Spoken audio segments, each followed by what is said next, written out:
مشکات میں حدیث ہے، نبی پاک علیہ السلام نے فرمایا قال المؤمن مع لفظ، فرمایا یہ جو مومن ہوتا ہے نا یہ محبت والا ہوتا ہے۔ اور حضور فرمانے لگے اس بندے میں کوئی خیر ہی نہیں، اس میں کوئی بھلائی ہی نہیں جو نہ محبت کرے اور نہ اس سے محبت کی جائے۔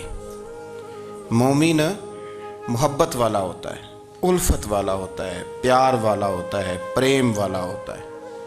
وہ بندے میں بھلائی ہی نہیں جو نہ پیار کرے اور نہ کوئی اس سے پیار کیا جائے۔ محبت کا فروغ حسن ہے دین کا۔ آپ دیکھیں نا،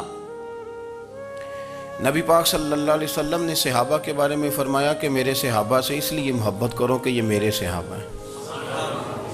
اہل بیت نبوت کا معاملہ آیا تو نبی پاک صلی اللہ تعالیٰ علیہ وسلم نے اپنے اہل بیت نبوت کو چادر کے نیچے چھپا کے اور پھر ہاتھ اٹھا کے کہا، اے اللہ یہ میرے اہل بیت ہیں، میں ان سے محبت کرتا ہوں، تو بھی ان سے محبت فرمانا۔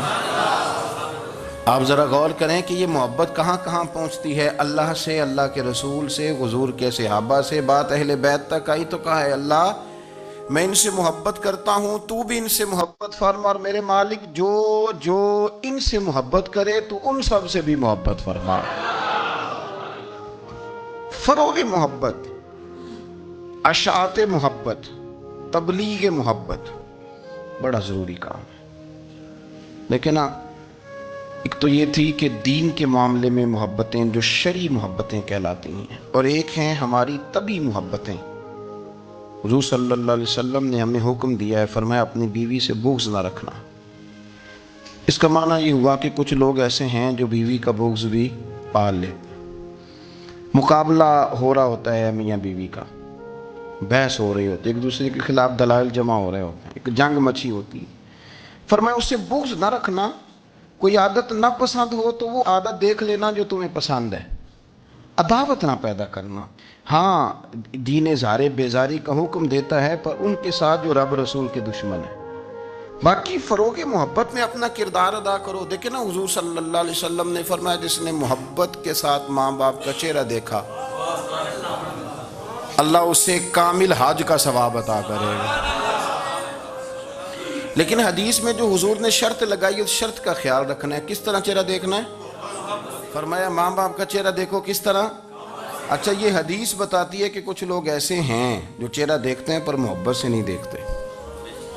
ابا جی کی کچھ باتیں کڑوی بھی لگتی ہیں نا، تو کئی دفعہ کچھ بچے چہرہ دیکھتے ہیں پر محبت سے نہیں دیکھتے، تو حضور نے فرمایا تو محبت سے چہرہ دیکھ، تیرے رسول کا وعدہ ہے رب مقبول حج کا ثواب دے گا۔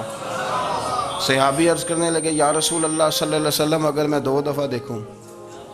تو حضور نے فرمایا 2 حج کا ثواب۔ اس نے کہا حضور میں دن میں 3 دفعہ دیکھوں؟ تو فرمایا 3 حج کا ثواب۔ اس نے چوتھی بار کی بات کی تو حضرت ابو ہریرہ فرماتے ہیں حضور نے فرمایا تو جو پوچھتا رہے گا اور میں بتاتا رہوں گا تو بات ختم نہ کریں۔ حضور حکم کریں، فرمایا تو 100 دفعہ دیکھ، اللہ 100 حج کا ثواب عطا کرے۔ بات کو ختم کرتے ہیں۔ تو جتنی دفعہ دیکھ اللہ تجھے اتنے حج کا، شرط یہ ہے کہ ذرا پیار سے دیکھ، ذرا محبت سے دیکھ۔ نفسیات کا ڈاکٹر بوڑھوں کو نیند کی دوائی کیوں دیتا ہے؟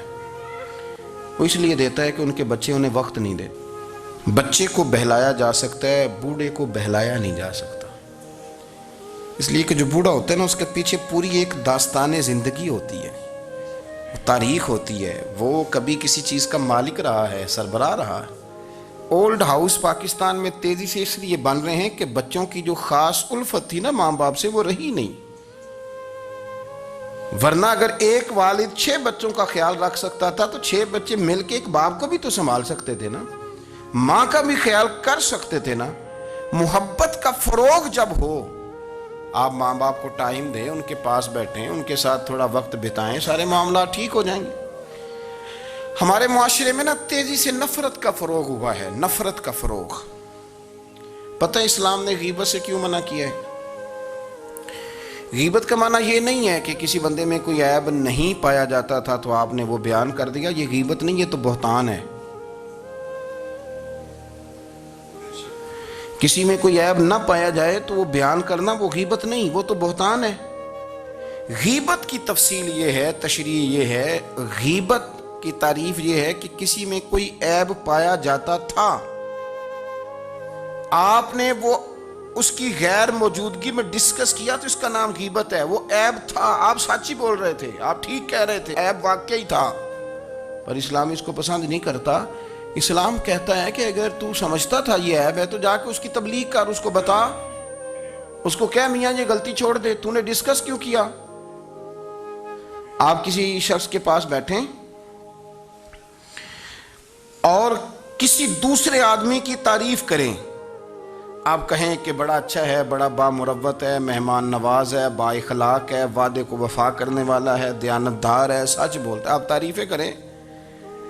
آپ کسی کے سامنے تعریف کریں گے نا تو بندہ کہے گا یار کسی دن ملاقات تو کرا، اور جب وہ ملے گا تو اس کی آنکھوں کے اندر ایک خاص کشش ہوگی، پیار ہوگا، ملنے کو جی چاہے گا، ایک خاص راحت ہوگی۔ یہ کب ہوگا؟ جب آپ نے کسی کی تعریف کر دی۔ لیکن اگر آپ کسی کی غیبت کریں گے، کسی کے بارے میں کہیں گے بڑا غلط ہے جی، لوٹ لیتا ہے جی، چور ہے جی، فاسق ہے جی، تو بندہ اگر کبھی مل بھی گیا تو اس سے سلام لینے کو دل۔ ہم نے پتہ کیا کیا ہے؟ تیزی کے ساتھ فروغ پایا ہے ہمارے ہاں نفرت کا ماحول، تیزی کے ساتھ فروغ پایا ہم نے نا، تیزی سے۔ آپ کھول لیں، کوئی یوٹیوب کھول لیں، کوئی ایسا چینل کھول لیں، بس لڑائی ہے، فلانا فلانے سے لڑ رہا ہے، فلانا۔ مذہبی لوگوں کی میں منت کرتا ہوں کہ خدا را دین کو اس طرح کا ماحول تو نہ آپ دیں کہ لوگ کہیں کہ ان میں کوئی شے ہے ہی نہیں، فلانا فلانے کا جواب دے رہا ہے، فلانا فلانے کا، اور بازاری زبان استعمال کی جا رہی ہے۔ اور ٹھیک ہے، مسلمات جو طے تھے لوگوں نے تو ان کو بھی چھیڑنا شروع کر دیا، اور تضحیق کی جاتی ہے، لفظ اس طرح کے اختیار کیے جاتے ہیں جو ویسے ہی وزادار آدمی بولنا پسند نہیں کرتے۔ کیا آپ اپنی شکل دکھا رہے ہیں کفر کو کہ یہاں نفرت ہی نفرت ہے، اور وہ باتیں جن کو بالکل چھیڑنا نہیں چاہیے تھا ان پر بھی آپ کلام کرتے ہیں۔ آپ نے کوئی چیز نہیں چھوڑی، اس پر آپ نے بحث نہ کی ہو، الجھایا نہ ہو، میلہ لگا دیا، اللہ جانے کوئی کیا بول رہا ہے۔ دعوت دین کون دے گا؟ پیغام حق کون سنائے گا؟ فلانا فلانے کا جواب دے رہا ہے، اور پھر وہ دوسرے کا جواب دے رہا ہے، تیسرا تیسرے پہ تبصرہ کر رہا ہے، چوتھا پانچویں پہ تبصرہ کر رہا ہے۔ یہ کب تک بات ایسے چلے؟ یہی حال سیاسی لوگوں کا ہے۔ میرے ملک کا جو نوجوان اب بڑا ہو رہا ہے نا، میں بڑی ذمہ داری سے بتا رہا ہوں، وہ جیسے ہی بڑا ہوتا ہے تو وہ سمجھتا ہے میں ڈاکوؤں کے ملک میں پیدا ہوا ہوں، وہ سمجھتا ہے یہ شاید چوروں کی دھرتی ہے، وہ سمجھتا ہے شاید یہاں سب دھوکے باز ہیں۔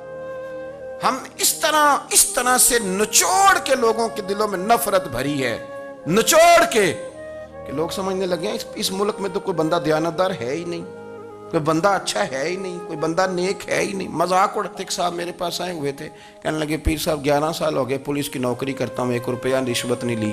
وہ چلا گیا، میں نے اسے تھپکی دی تو وہ نکلا ہے، تو ایک بندہ کہنے لگا سب انہیں جو ہوتے نہیں نہ سکتا۔ میں نے کہا یار تو منشی ہے اللہ کی رحمت کا، یہ میرے رسول اللہ کا دین ہے، اور قیامت تک لوگ اس پر عمل کریں گے۔ اس نے 11 سال کہا، وہ 40 سال بھی کہتا تو میں ماننے کو تیار ہوں۔ کیوں کچھی باتیں کرتے ہیں؟ آپ نے تو تباہی کر دی، کوئی بندہ ٹھیک نہیں بچا، ایسے میلہ لگا ہوا ہے۔ اس دھرتی کو آپ برا کہتے ہیں، اس کو چوروں کی اور ڈکیت کی اور فراڈ لوگوں کی آپ دھرتی کہتے ہیں؟ یہ وہ دھرتی ہے جس نے داتا گنج بخش علی حجویری جیسے لوگ رکھے ہوئے ہیں، یہ وہ دھرتی ہے جہاں بابا فرید جیسے لوگ بستے ہیں۔